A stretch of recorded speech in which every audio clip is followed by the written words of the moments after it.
gets open for three. Dagger!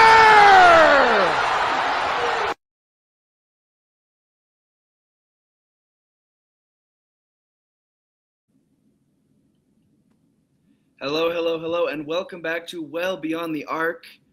I bet you guys have missed us. It's been a little while.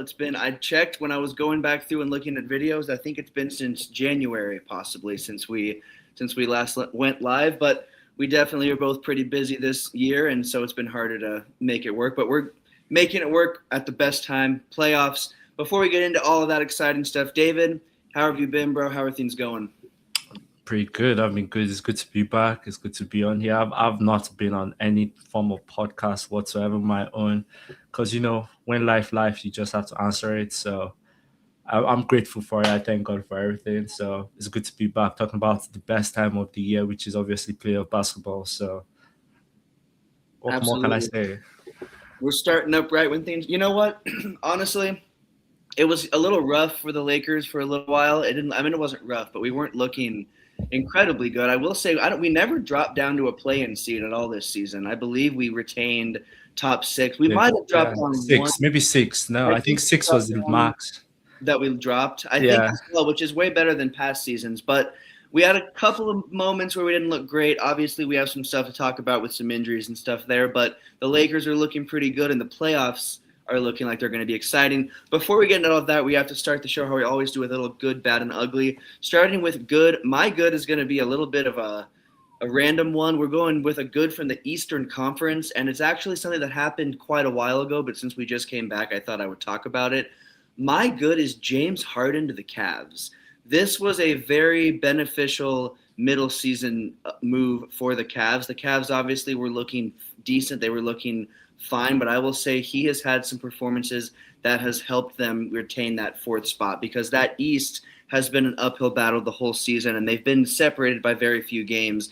And is he Donovan Mitchell? Is he the main piece on that team? Absolutely not. But he's a really good piece, and this is, I think, in my personal opinion, this is his best contribution since his time as a Rocket.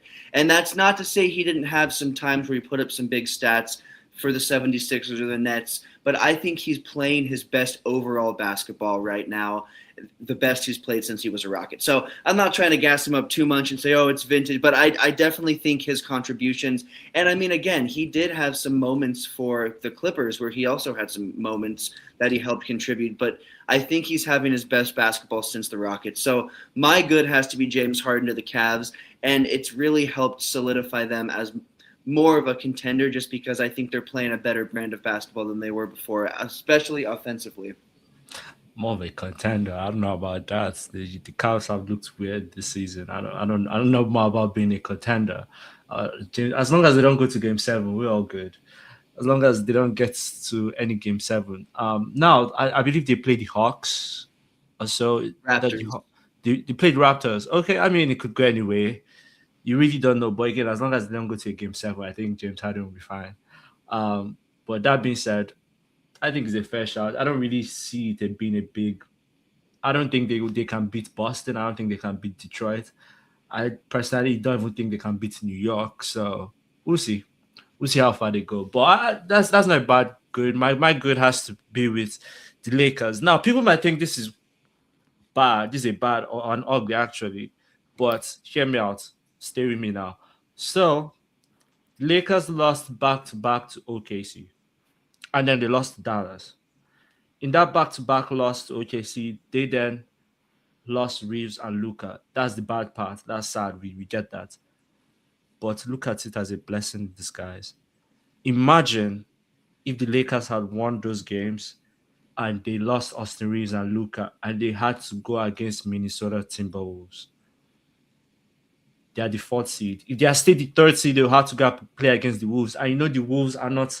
They just, for some reason, when we get to the playoffs, the Wolves just happen to become this team that can put on games at an ideal rate. Like they just know when to turn up. Let's play like that, right? So my good is that the Lakers are the 4th seed. They play the Houston Rockets, who have problems of their own. Don't get me wrong. I'm not trying to disrespect the Houston Rockets. I just believe from a matchup point of view, it's better for the Lakers to play the Houston Rockets. Now, am I saying we'll win? I don't know because Luca and Reeves are out. They're out indefinitely. God knows when they'll come back. It will be tough to put everything on LeBron at this point of his career. But seems to think Lakers have no chance. Everyone thinks worst case this game will go to five. I think I think this is one of those scenarios. Everyone is forgetting who the Lakers are. Everyone is forgetting who LeBron is. Everyone is forgetting who JJ is. I'll leave it right there. That's my good. I agree with all of it except for the JJ part. Because I'll explain that with my ugly, but I definitely think, I mean, you can't be too mad at him. He's 51 wins or 52 wins. How many wins? 52 wins back to 50 wins back to back seasons. First Laker coach since Phil Jackson. That's big, and we've had a bunch of Laker coaches. And I will say you can't be mad at that. There's one thing with what happened recently that makes me a little mad, but it also probably wasn't entirely his decision. Moving on to bad. My bad is the Mucks. The Bucks missing even just the play in this season by 10 plus games. I think they missed it by 11 games.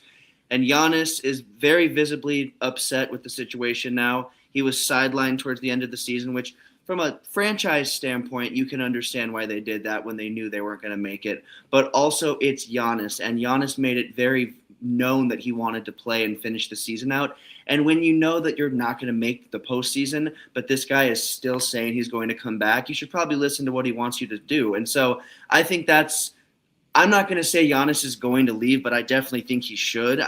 It's definitely beyond time that he leaves. And I mean, you have Doc Rivers getting fired, which it's about time, which they're using all those fancy words. He wasn't fired. He stepped down. He's going to a different role on the team, but he definitely got fired. I mean, call it what you want, but he was 2-4 in his postseason as a Milwaukee coach. His postseason records has just gotten worse as he's changed teams. Oh my gosh. And here we go. Smoke, it's good to see you. It's been a while. The Lakers are not asked. Smoke is a Warriors fan, and actually, Smoke, your team is worse than ours this season. Your team are the Warriors what, the 10th seed, 9th seed? 10th seed, right? Something like that. Anyways, I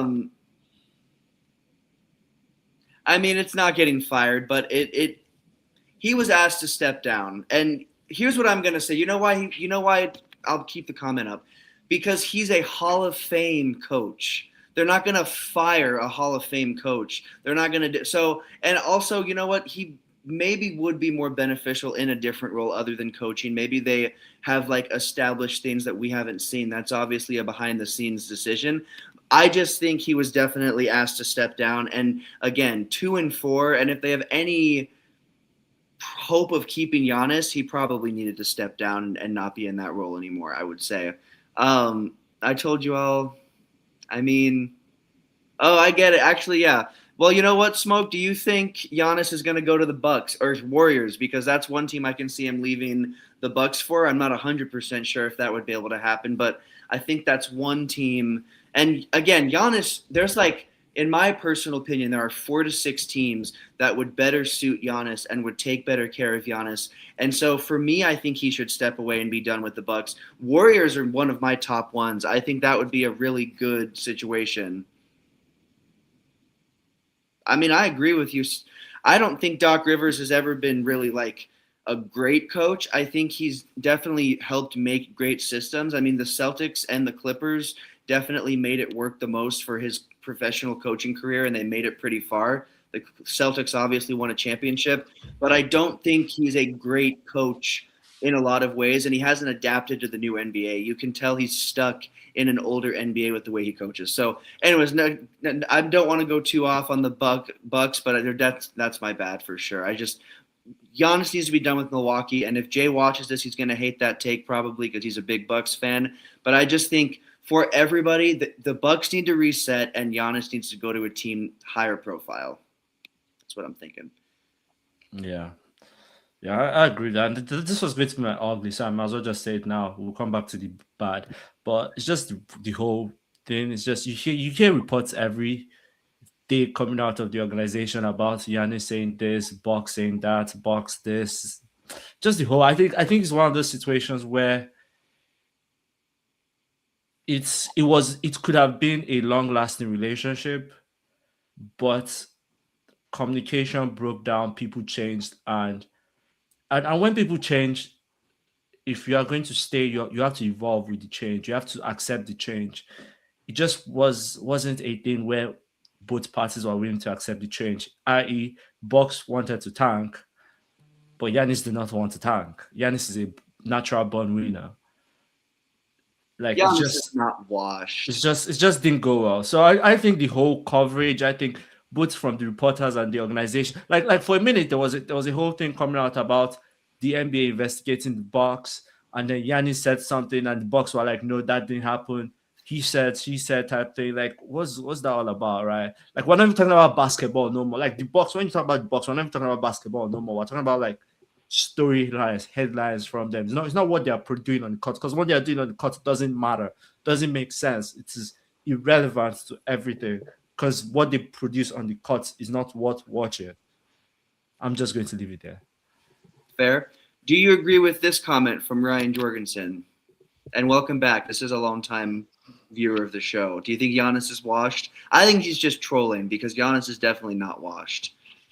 But yeah, I don't know about. I mean, if washed on a down, if washed is what was it, 27, 10 and 5, or 27, 10 and 3, or whatever his numbers are this season, that's washed. Then I guess half the league is below washed.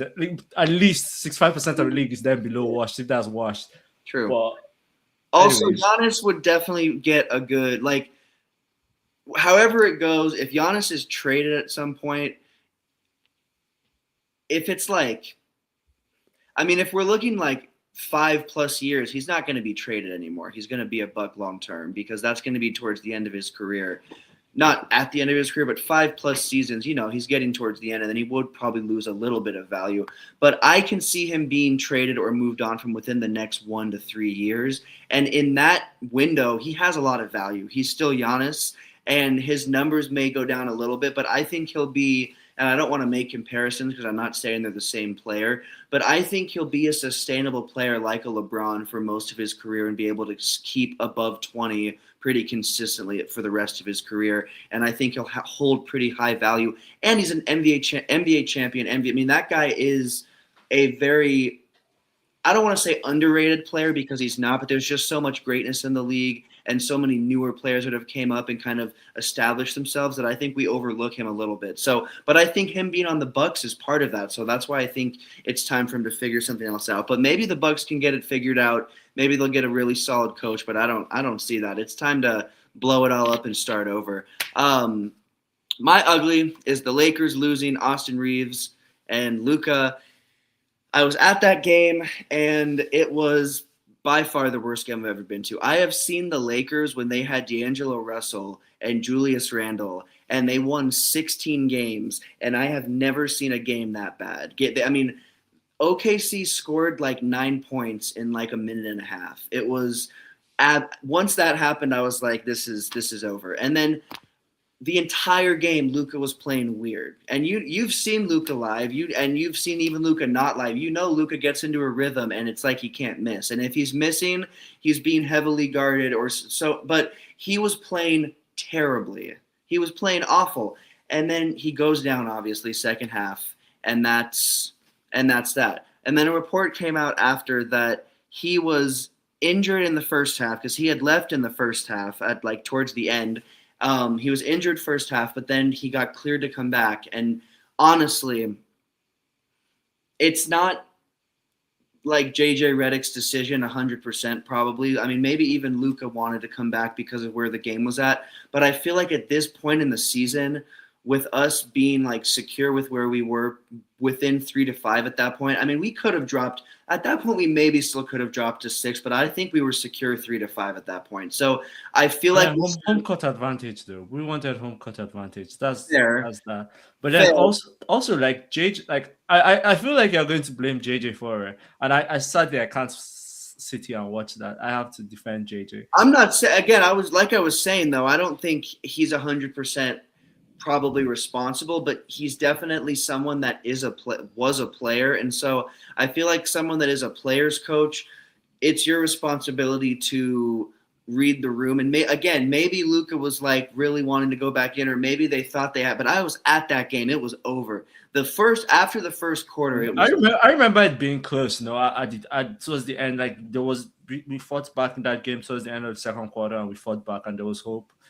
It looked like I think we cut it down to like 10 or single digits, something like that. I can't remember really, but I know it was close for a minute. No, At the OKC game, yeah. for like 4 minutes of the first quarter, and then by the end of the first, they were up by 20. Okay, then I'm thinking of the one at Was it LA. the second one? I think it was the second one I'm thinking of. Yeah. No, the one I was at, like we were in the game. We were below, like we were behind by 10 to 16 points for like the first 4 or 5 minutes, and then we weren't like ahead of 20 points behind the rest of the game. So it was bad. So that's why I was like, I just felt like maybe him going back in, knowing that he was already possibly injured, isn't the best thing. But that's not even my ugly. My ugly is us losing Austin Reeves and Luka. But I just don't, hearing that, and it's definitely something. Again, I never thought 100% it was JJ. I definitely think, again, JJ is a part of like the decision making process with that because he's the coach. But also, I'm going to guess that they maybe thought they could still come back. I just think we were down by like 30 or 40 at halftime. So that's. I mean, it would be weird giving up. And I know this was towards the end of the season, right? And maybe, yeah. But he was also medically cleared, like the medical staff cleared him to come back. So, I mean, I get what you're saying, but again, I think in a game of that magnitude, the medical staff's cleared him. They're like, okay, you're good. Luca's like, I feel good. JJ's like, okay, are you guys sure? And they're like, yeah, we sure. We signed up. I mean, I get it. They did sign off on it. There's a process. It's not just JJ yeah, go back in. I get it. I mean, it's a game. I thought it was going to be like MVP matchup. Like Luka had. That's another thing that I forgot to say that I had in my notes. At that point, Luka was in talks for possible MVP. Luka was like it wasn't. He had, okay, but he wasn't in a top 3 list like standing wise until around that week. He had moved up into actually being considered. But there wasn't nothing going to happen. If he had, regardless of that, even if there's nothing happening, his name had not been seriously in that top 3 like stat or whatever like the whole season until that. Do you think if JJ had pulled him after that first half, that would have changed, and it wouldn't have dropped him in the MVP conversation then? I mean, he wouldn't have been completely out. Like I'm saying that's probably why he went. That's possibly a part of the reason he went back in, because that's if he goes out and misses a game or misses the rest of the game. I think he had like 8 to 10 points at that point. I mean, that obviously drops him down because his biggest thing that had caught him up in playoff or in MVP things was scoring. He had been the person that was scoring the most by far consistently. He went on a tear for a couple of weeks before the OKC game that actually put his name in MVP votes and MVP talks. And it wasn't the top. It was the bottom of the top 3, but he definitely moved his way up. And so an MVP versus MVP matchup is possibly another reason he didn't want to miss the rest of the game. So that's possibly part of it. A reason I think that's definitely part of it is now that he's out and he's injured, he definitely isn't going to win the MVP or isn't even going to be in the top 3, but he is going to be obviously in the second team or first team, and he's going to miss that with the amount of games that he's missed. And him and his team are trying to go to the NBA because he had to miss games in December for something with his daughter. And so he obviously cares about awards enough that maybe he did think if he stayed in that OKC game, it would better his chances of everything. So again, I think the OKC thing is definitely not probably just JJ. It's probably a mix of everybody, but I just think that it would have been better for the team if Luka had stayed out after the first half. Maybe not. It would have been the same thing. It would have just been the same thing of like his hamstring. Maybe to a lesser degree in terms of I think to a lesser degree, To a lesser possible. degree, in terms of maybe he would have been back for the playoffs, or rather back for like maybe the second game of the playoffs. But it's still a soft tissue injury. Once he injured it in that first half, he was going to feel it one way or the other. So it will still have happened one way or the other. It might just have been less severe, So, anyways,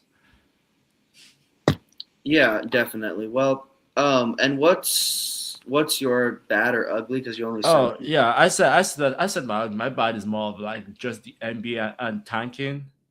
Really, just tanking. The tanking talks that have come out recently.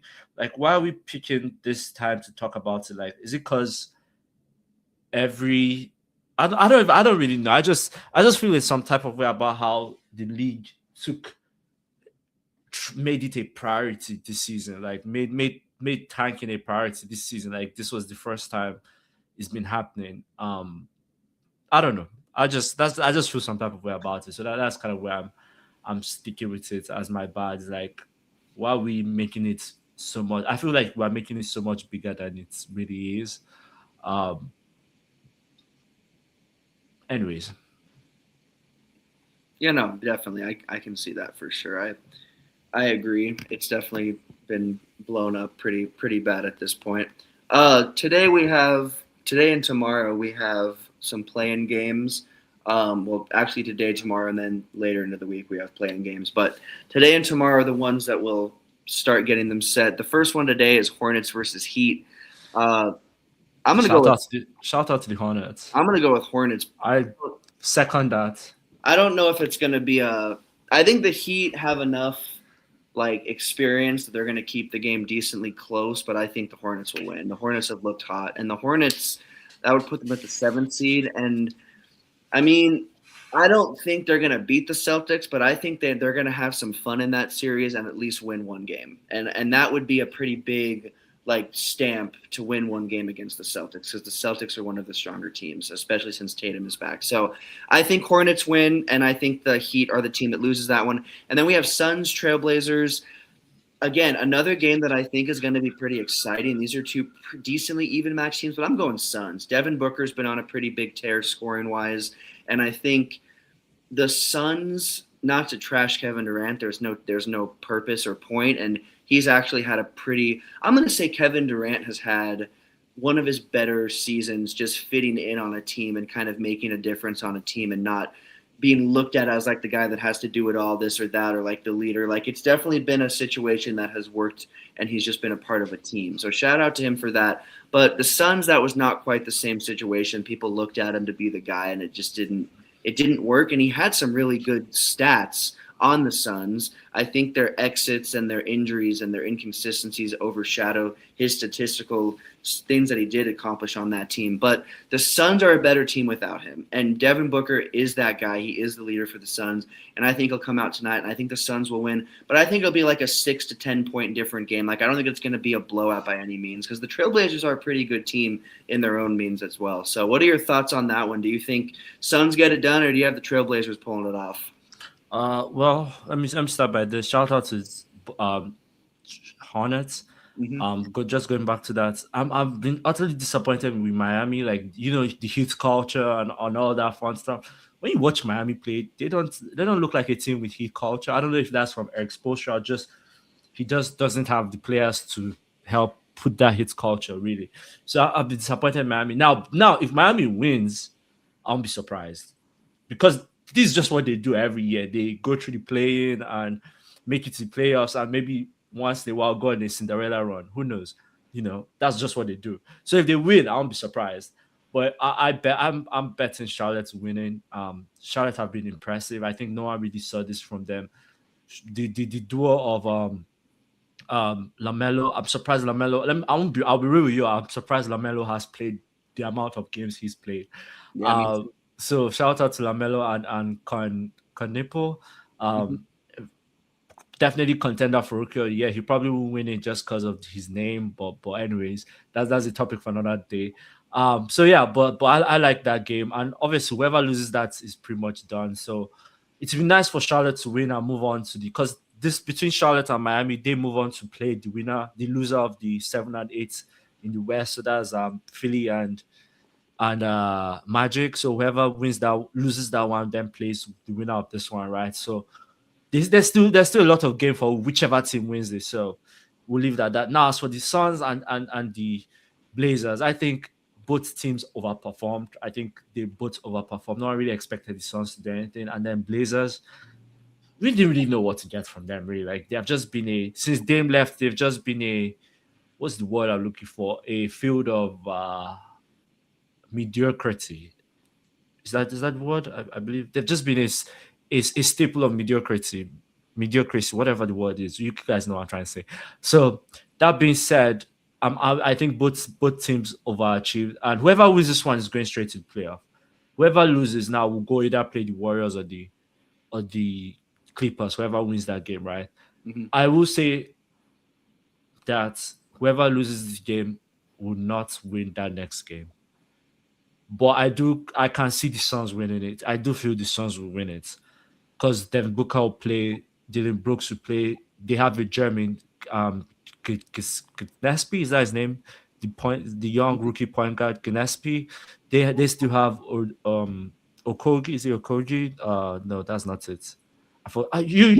Anyways, they have who they have really, and the guy can coach. The new coach, Ote is his name or whatever his name is. He can really coach his behind off. So I do have the Suns winning it. If Blazers lose, they go play either Clippers or Warriors. I don't see them winning that one. But that's a conversation for another day. So we'll see. Agreed. And then looking at tomorrow, it's the 76ers and the Magic. I'm going 76ers. And honestly, last season, if people remember, I was going in on the 76ers, and I should not have because I don't even think they made the play-in when I was saying they were going to go far. But this season, they obviously are just a play-in team, but the East has been competitive. The East has had a lot of shifting and move around, so they shouldn't feel any shame with, I think, believe they're the 7th seed. That's not a bad spot to be in if you're in the East this season. And shout out to Paul George. He has came in and started to put some numbers up and contribute, and this is a team that they look like they could. Are they going to go the distance and go all the way? No, but I think they could definitely go in and push the first round and make it exciting. And I think they could get one win in the first round. I think this is a team that could possibly get one win and make it fun. And I definitely, for me, I think both Hornets, because I think it's going to probably be Hornets in 8, because where are the Hornets at right now? The 9th seed play Miami, the 10th seed. Yeah, so I think they'll be 8 and 76 will be 7, and I think both teams will get at least one win over Detroit and Celtics.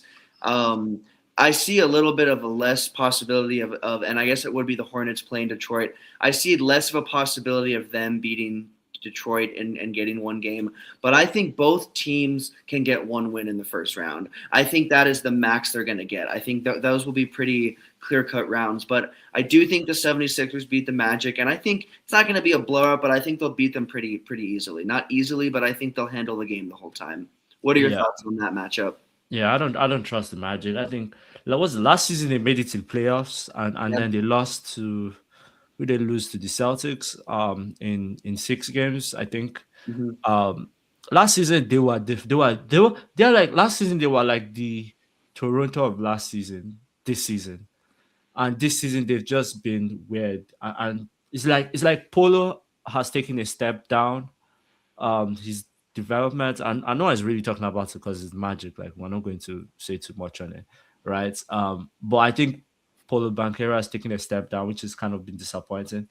Miami, you don't know what Magic turn up. Now Magic could turn up and bust the living asses of Sixers. I would be like, wow, okay, we see, and then they could just turn up and not do nothing. But you don't know, you see. But I do think Sixers get it done, and again, they if Charlotte plays the Magic, yeah, they'll beat the Magic. So yeah, let's see. And then I stick with that. Warriors, Clippers, and honestly, I'm going to say it, and this might be – I feel like this is going to be a take viewers might not agree with David, you might not agree with it, but I'm going to say it anyway. I think the Warriors don't make it to the postseason at all this season. I think Clippers win, and I think the Clippers are the team that secures that 8th seed in the West. And I think this is what I'm going to say. Steph Curry is Steph Curry, and he is going to have a Right, Steph Curry game. He's probably right, going to right. score 30-plus points and be the reason that it's a game. But give me the Clippers because I think they have a better overall team. And their pickup, their swap, that trade for the James Harden trade with the Cavs, it honestly benefited everybody, in my personal Yeah, opinion. It benefited both teams. It was kind of a fresh start for both players. Not that it was a bad situation for either player, but you could tell a different system was maybe better for both of them. And so for me, the Clippers have a better overall team, and I think the Clippers will win. Again, Steph Curry is Steph Curry. He's going to have a phenomenal game just because that's who he is. And he's a player that will show up in a play-in game situation. He's been in them before. The Lakers have played the Warriors in a play-in game, and so it's definitely he's been here before. He's been in the postseason. He'll be ready to go. I just am not convinced in the rest of his team, and I just think the Clippers have a better overall team. So give me the Clippers winning, and then obviously, like we talked about, the Trailblazers would be that team that we think would be in that position to play them next. And I just don't think they'll have what it takes. I think the Clippers will be that 8th seed. What are your thoughts on that? You got the Warriors still making a I don't playoffs? know. I don't know. The Warriors are a strange one because again, they have Porzingis, they have Curry, and I believe is it Al Horford. I forget who the third person they have on minute. They will have on minutes restrictions in that game. That's what I read yesterday. They will have them on minutes restrictions. So we'll see how that affects. But then at the same time, the Clippers also like I know Kawhi has been amazing, phenomenal since December and whatnot. So it could. I think it's like a flip of a coin in this one. Really, if the Clippers win, I'll be like, okay, amazing, cool. The Warriors win, I'll be like, yeah, cool. Like whoever wins at the end of the day will be the 8th seed. That's all I know. Yeah, agreed. So but I do see where the Clippers have a better team, better advantage. Um, and yeah, I guess we'll lean towards that. I don't really think I want any of these teams to be in the playoffs. But either ways, whoever ends up going will either lose to San Antonio or OKC. So either ways, life will go on as usual. So it is what it is. But yeah, we'll lean towards the Clippers. I think it's considering the way their season started, was it 6-21 by December, and then to come out how many games above 500, 9 seed. I think it's an amazing job Ty Lue has done, and Kawhi is a big part of that. So yeah, we'll lean towards the Clippers making it.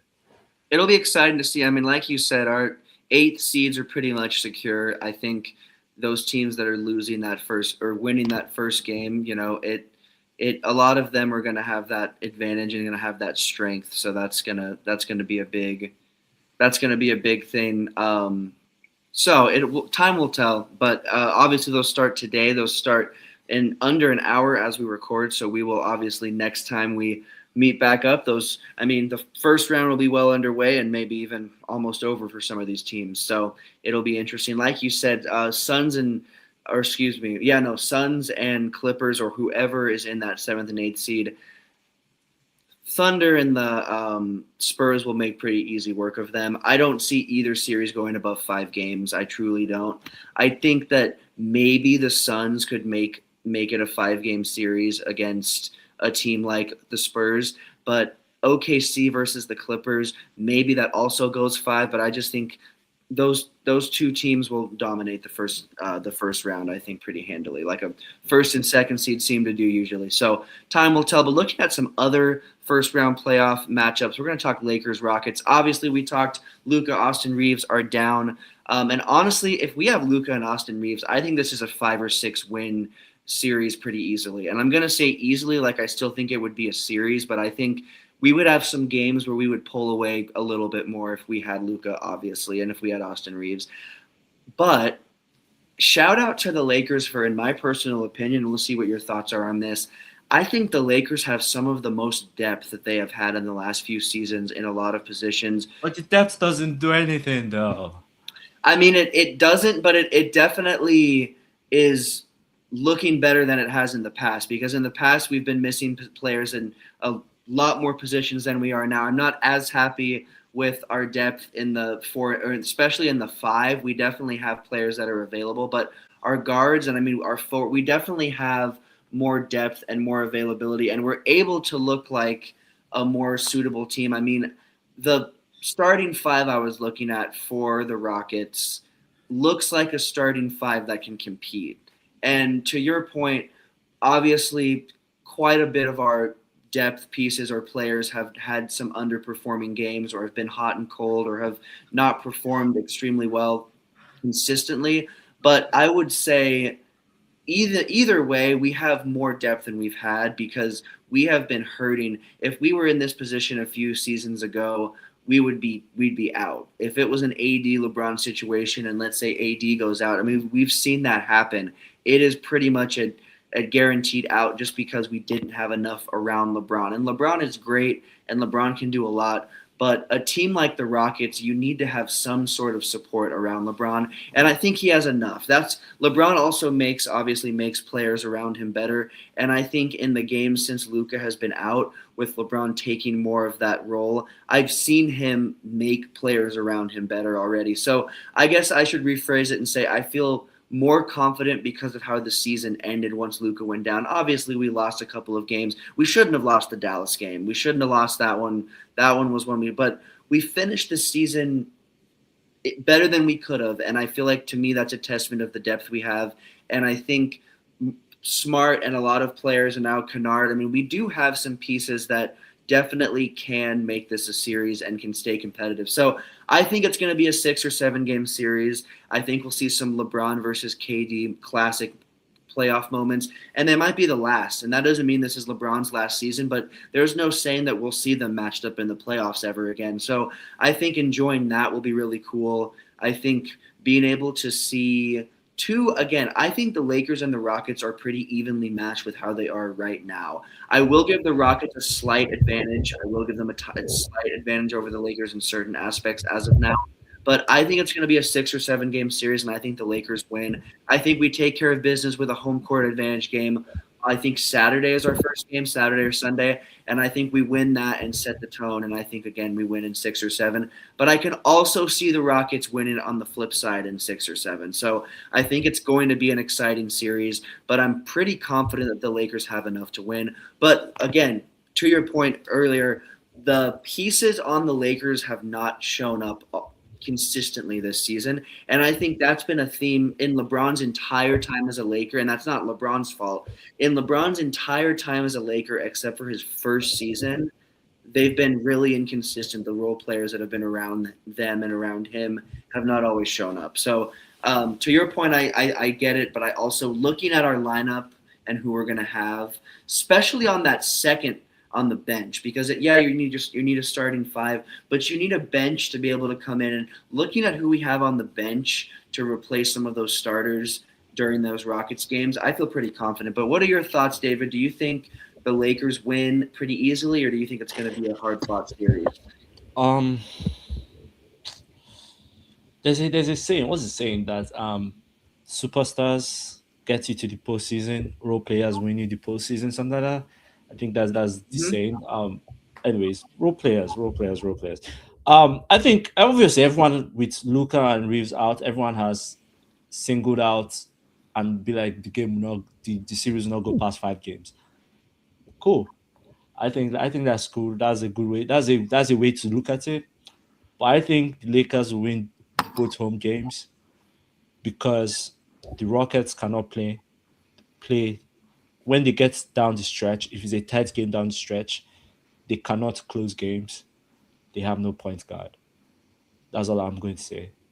And Lakers have both. Well, obviously not your traditional point guard, but you have LeBron James, who, let's be real, he's a point guard. He's a point guard. Like, let's be real, right? And Lakers down the stretch just know how to work it out. Like, I don't know how they do it, but they just do it, right? So that's all. That's really just all it is, right? Now, would the game to going to a point where it is down the stretch, where it's like 2 points, with the last 5 minutes to go type of thing. That's another question.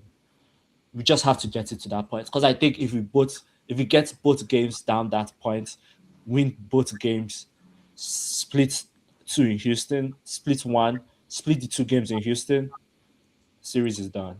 Agreed. As in five. We just have to get it to a point where we can decide, where LeBron can decide the game.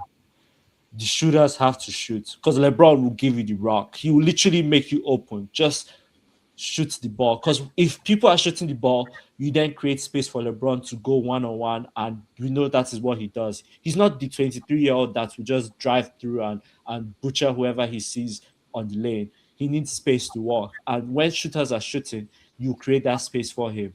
And Houston have about six people, damn, that's a stretch, 4 or 5 people that are above 6'9". So they have tall people. You want them coming out the perimeter to guard, leaving space for LeBron to walk. Simple as that. Do all those things. Shooters, when you get the ball, you shoot. Luke Kennard, Hachimura, Jake Laravia, Marcus Smart, Bronny James, Dalton Connect if he plays.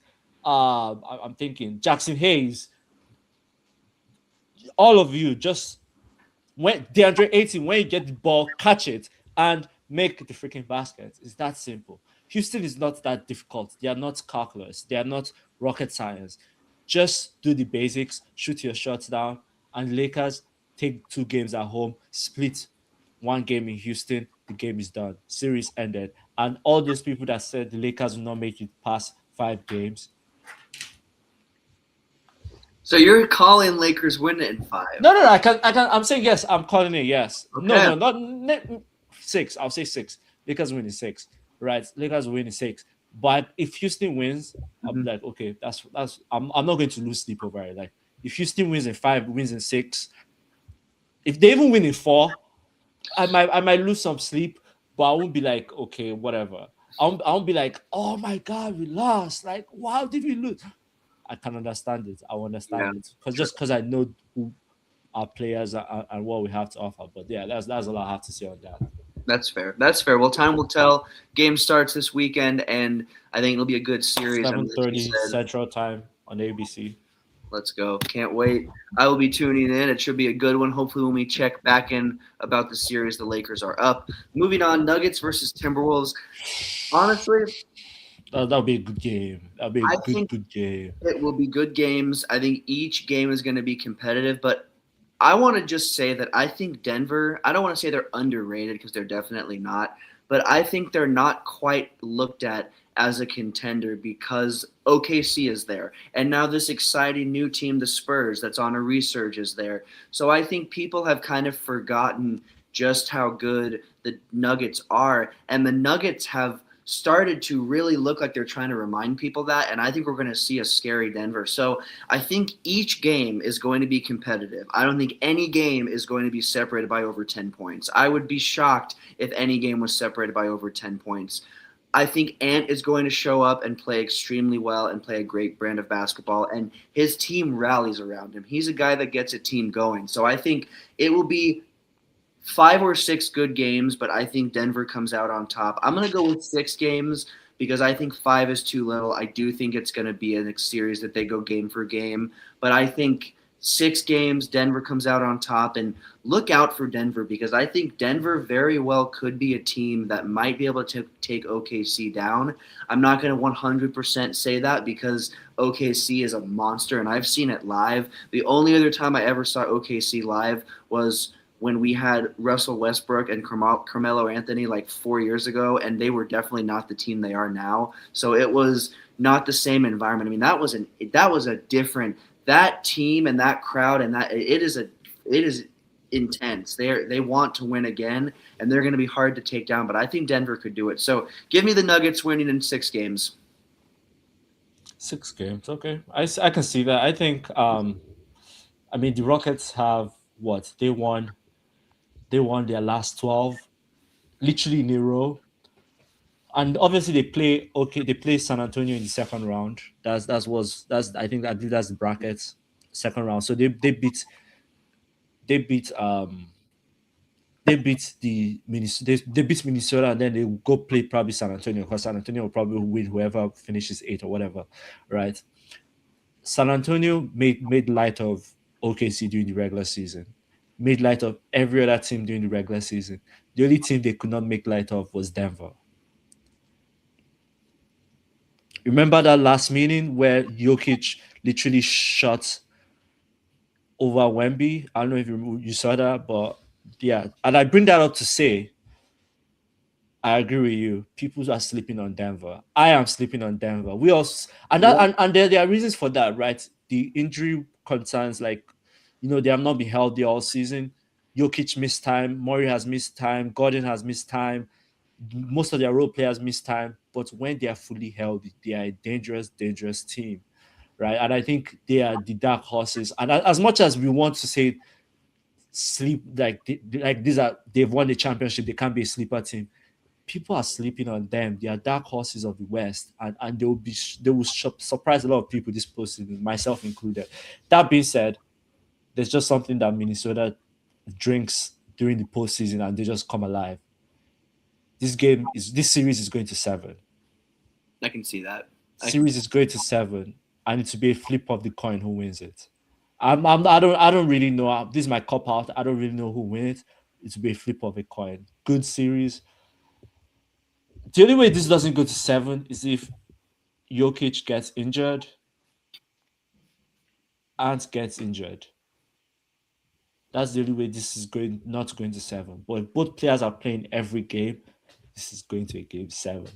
I can And see it. I think it would be good for the NBA too if that happens. And I agree. I hope you're right because I actually think that would be really good because I don't think we're going to see any game sevens in round one other than that. I think that'd be the only. Maybe you see a scenario where the Lakers and the Rockets, if they really start trading shots, go to a game 7. But I think, like you said, that's over in 6, maybe even 5 if we get on a roll. Looking at a series that I think will be over in one of the quickest, Hawks Knicks. Hawks Hawks. Oh, I'm going Knicks in 5. Knicks in 5. Knicks in 5. This New York Knicks. I can see it. I can see it. I can see. I can see if they get handle their business and they play some defense and the 2-man game of Brunson and what's his name and Katz comes up to play. Yeah, I can see it ending in 5. Hawks. I don't know which Hawks turn us up. Like, don't get me wrong, I love them as a team. I think they took big strides this year, especially after trading Young. Agreed.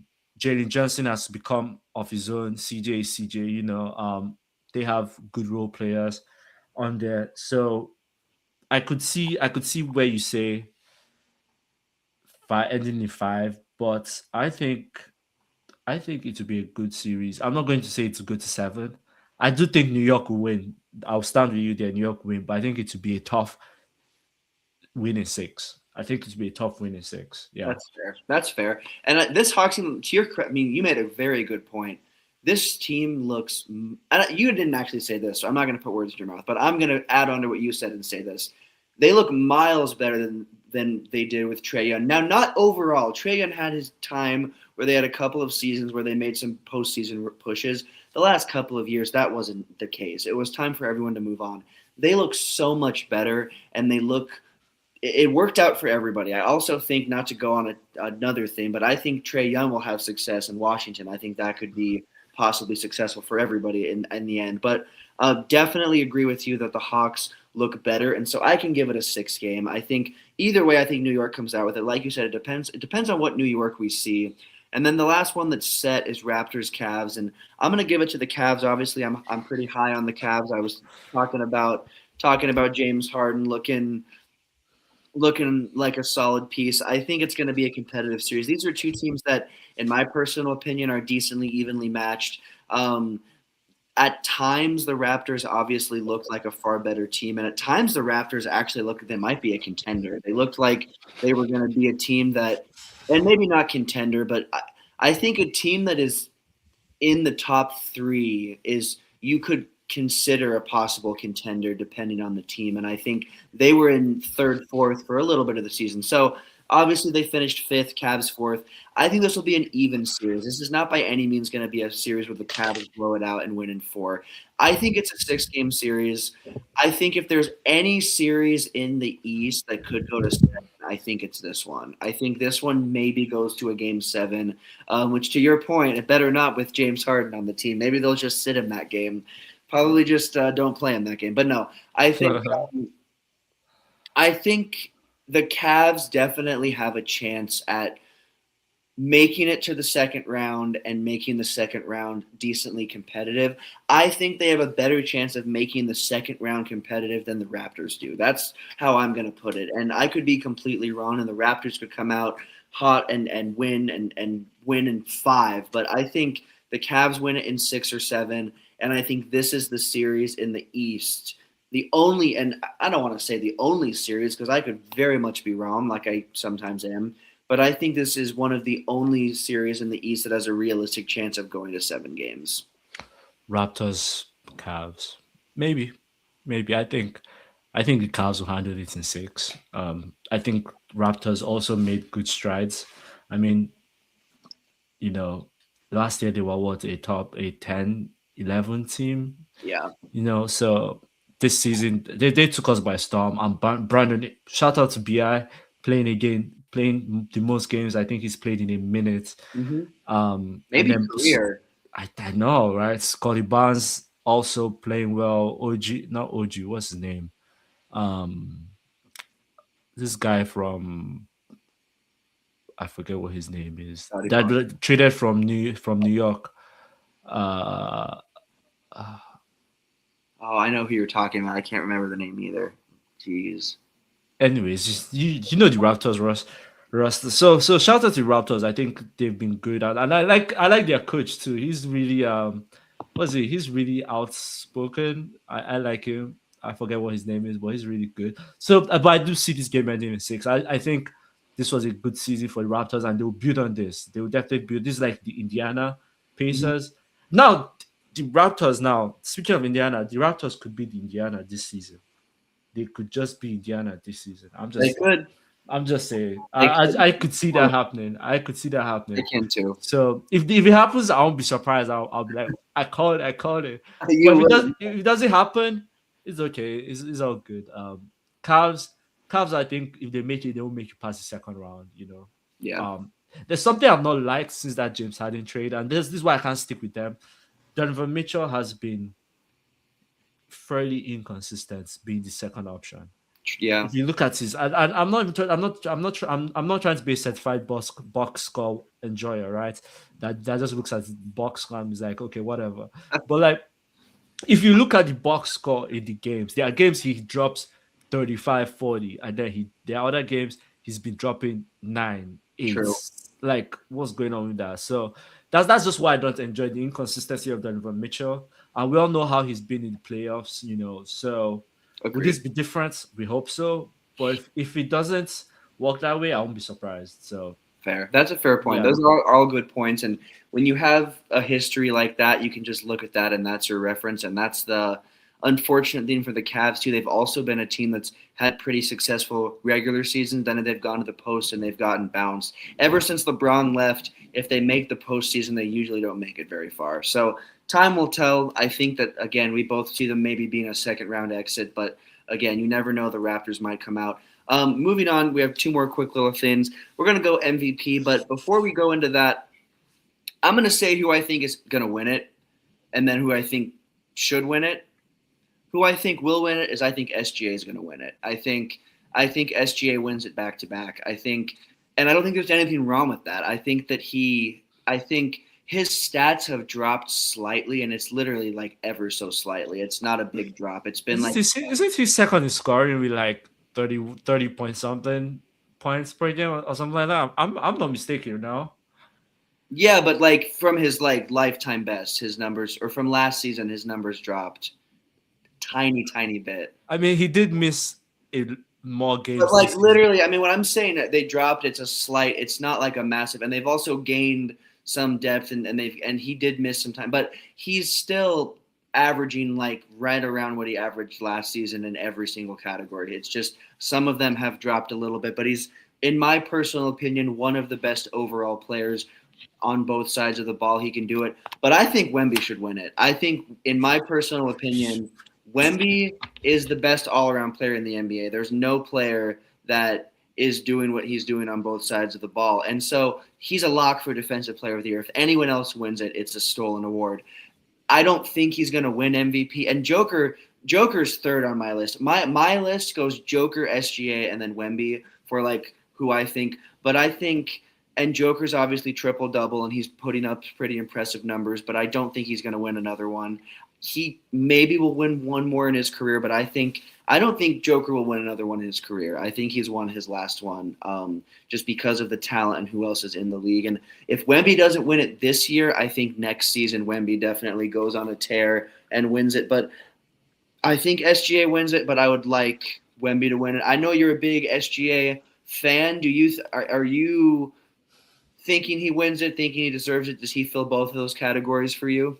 I think this MVP race is one in which whoever wins it, and I think there are like 5, 6 people in this conversation that if they give it to any of them, I don't think anyone will be mad.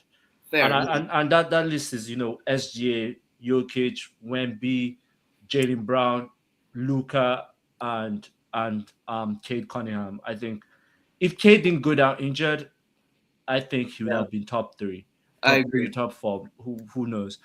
But obviously, we have to remove Cade and we have to remove Luca because they're ineligible. So we're just left with SGA, Wemby, Luca, and SGA, Wemby, Brown, and Jokic. Right? I'm going to remove Brown from it because what he's done has been incredible. But I just think, in respect to those three other guys, not really. Agreed. Now, the Wemby case, I agree with you. I think that's a very good argument because most valuable player is not. He's not just doing it offensively, and he's not just doing it defensively. He's doing it both offensively and both defensively. And we're not talking about like just steals or one block here. We're talking about 3 blocks a game, 2 steals here and there, dropping 40 points, 10 rebounds, 12 rebounds, some whatever, 3, 4, 5 assists a game. So he's contributing on both ends on the floor. So I could see it. If they give it to him, I won't be mad. I won't be like, okay, whatever. If the voters vote Wembanyama, cool. I'll be mad. SJ, best player on the best team. 30, 31 point something points or whatever he's averaging. 5 point something rebounds, 4.5 point something assists. I don't know the exact stat lines. I'm too lazy to check right now. Best player on the best team. That's his argument. And then you have Jokic, walking triple double, led the league in rebounds, led the league in assists. Right, like what he's doing is astronomical. Like we've not seen this before, ever. Right, so I could see it. Now, who would win it? I think SG will win it. I think it's just a given. I think again, best player on the best team in the league, and it is what it is. But if they give it to Jokic, I won't lose sleep. If they give it to Wemby, I'll be like, this is just that type of season where like every That's player, if they give it to him, I'm like, okay, cool. I can see it. I'm not mad that no one was robbed if they give it to whoever. I mean, agreed. except if they give it to like freaking you know, I'm not going to call no name. I don't want to disrespect nobody, but you know what I'm trying to say. So yeah. I do. That's fair. Well, and I agree. Those names that you listed, I wouldn't lose sleep over any of them winning. It's definitely not. It's not one where it'll be stolen. It's not something like that. Now, Defensive Player of the Year would be stolen if anyone. Yeah, if anyone other than Wemby wins, actually don't even think there's a contender. No. Like let's be real. Like who is after? If defensive player, who are you? I can't think of. Maybe I can't think of anyone that's. No one comes close to where Wemby is at. That's for sure. So I mean, obviously there'll be some competition to some degree, but Wemby's won it. I mean, yeah, just to put names in there, but I think really, let's be real, there are no names. No, not even. Like, no one comes close to where he's at. Our last little thing we're gonna do before we go is really quickly. I'm gonna read off. There have been 6 champions overall from the Different 2019 champions. to the Yeah. 2025 season. I will read my list, and then you can say if you agree or if you have your own list. Number 6, I'm going the 2022-2023 Nuggets. I'm going with this team because they had a I don't want to say they had a hard path in the postseason, but their Western Conference playoff and their final playoff were two completely different things. They went to the finals and played the Heat, and it was not a series. They beat them in 5 games, Was and it? I thought it was 6. I think it was 5. I thought it was 5. Maybe it was 6. I I can't thought it was remember. 5 games, and the Heat were not the same Heat. I mean, it was obviously the bubble. Say of that what you want, but it was not the same Heat team that we saw in the finals before. So I'm going. That's my number. My number 6. My number 5 is the 2023-2024 Boston Celtics. This is another team that didn't it wasn't really a question. I mean, they did have some competition in the postseason in the East, but they really made it through and people knew they were going to. And then they played Dallas and it just wasn't really that was another 5 game series. And I was hoping that was going to be a deeper series because obviously there was the Kyrie and Boston drama and this and that. And so I was hoping it was going to be a more competitive series, but it just wasn't. Number 4 for me is 2022-2023 Warriors. This is one Number of the 4. Warriors teams. Yeah. You have them higher? Oh, okay. I'm excited to hear where you have them. Which you know what? It is fair because actually, this is a team that won without KD. This is one of the 2 KD lists. Wait, yeah, right. Yeah. So yeah, this was This, when they this beat that's Boston. when we have 4 rings, right? Yeah, this is when they beat Boston So this and is Curry finally won his Finals MVP. there we go. So this is and Jordan Poole. It was a pool party. Obviously, this was before Yeah. the punch, the legendary punch that everyone saw. But no. So for me, they're number 4. Um, and that's because number 3 is the 2020-2021 Bucks. I think this was honestly a series that I thought the Suns were going to win. The Suns looked early on like they had it, and then the Bucks took control, and Giannis had a legendary last game performance, and this is why Giannis is such a valuable player because of a game like that. Number 2, give me my 2019-2020 Lakers. Um, I think the bubble is arguably one of the hardest championships to win just because of how everything was going at that time and not being like, yes, you're missing out on crowd noise and you're missing out on travel, excuse me, but I think arguably that sometimes makes playing in front of a home crowd makes it easier, having different elements of that. So I think this was one of the hardest championships. And honestly, the Heat made it a series. The Lakers were by far the favorite, but the Heat made a little push. And then number 1, there is no question. It's the 2024-2025 OKC Thunder. That's a 7 game series. That's down to the wire, and they had an extremely impressive postseason run. So that's my top 6. What are you thinking? What's yours looking like? Number 6 I have the Celtics because let's be real, they were dominant. Like they were. I don't get me wrong, they were lucky against the Indiana in the conference final with that Jalen Brown shot that game 1. But ever since then, it was just let's be real, it was just cakewalk. And then they played freaking Dallas. That don't get me wrong, but it wasn't just Dallas time to win. So that wasn't even a series. So I have Celtics as the 6. I have Nuggets as the 5 because again they played Lakers in the conference finals, and then and again, I'm not trying to diss my Lakers, but like the Lakers, they weren't really going to win that game. Like No, it it was was not just fair. like let's be real, right? And then OKC in the 4, just because I mean OKC went to Game 7 with Denver, then they went to Game 7 with the Clippers, something like that, I believe, or something like Mhm. 7 Clippers, 7 with Denver, and then they went to 7 with the Pacers.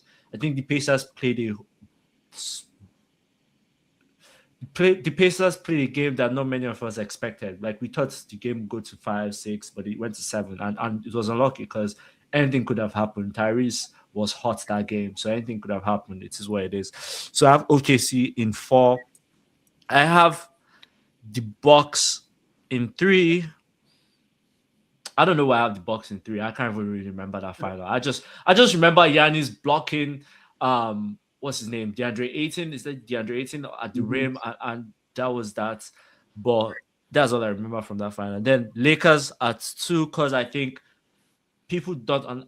I'm reading a book where they say people will not really understand anything until you experience it firsthand, right? And people, and as I've not experienced the bubble firsthand, but I believe that until you experience the bubble, you won't really know how that was. And from what I've been hearing from the players, that was a different experience. Like to win in that type of environment is tough. Is really tough to be able to be motivated and to win. Like who are you playing for? You're literally not other than your pride, really. And is your pride in that scenario when the world is literally crumbling? That's much of a motivation to play and win. I don't know. You can whatever. It is what it is. And then finally, the Warriors. Warriors number one. Why did I pick them? Because let's be real, I don't think anyone expected Warriors to get to that final. Because I know they played Dallas in the finals. I remember playing them Dallas in finals, and then they played um I forget who they played. Let me Celtics. no, I know they played Oh, this. sorry, you mean before them? Yeah, They because yeah, let me look it up. Hold on.